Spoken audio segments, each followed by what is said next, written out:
Basisschool Regina Pacis in Vredepeel staat al sinds 2011 leeg. Nadat het anti-kraak werd bewoond, nam de gelijknamige stichting Regina Pacis het gebouw vorige week van de gemeente over. En zaterdagmiddag konden er naar hartelust herinneringen worden opgehaald en werden de toekomstplannen besproken. Wij hebben een open dag van het schoolgebouw in Vredepeel. Wij gaan na deze dag beginnen met slopen van het gebouw binnen. En daar gaan we 4 appartementen van maken. Dus de oud-leerlingen, oud-meesters, oud-leraressen kunnen allemaal komen kijken hoe het er nu uitziet. En straks. En wat gaat het uiteindelijk worden?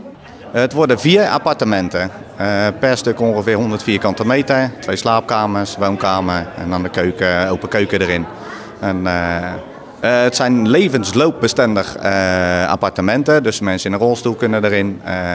We willen proberen om de mensen uit de Vredepeel voorrang te geven om hier zo te komen, ouderen of jeugd. 2 zijn er sowieso al vergeven aan jeugd en die andere 2 gaan we proberen ook om in de mensen van de Vredepeel zeg maar, hier te houden. Voorzitter Vreugdehil hoopt dat de 4 appartementen volgend jaar juli opgeleverd kunnen worden. En wanneer is dit project voor jullie geslaagd?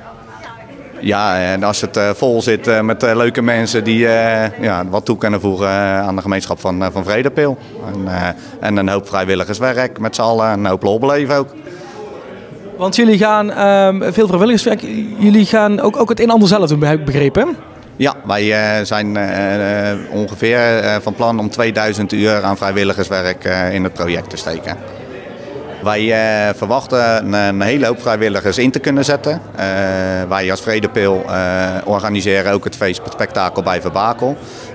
Gisteren hebben we daar het feest voor vrijwilligers gehad. En toen werd er ook aangegeven dat er 143 vrijwilligers geholpen hebben bij het spektakel. Dus ik verwacht dat de school ook echt geen probleem is. Dus de draagkracht is groot. Ik heb dus ook ergens dat ook van was dat ook een ding wat ik in het stopcontact gezet.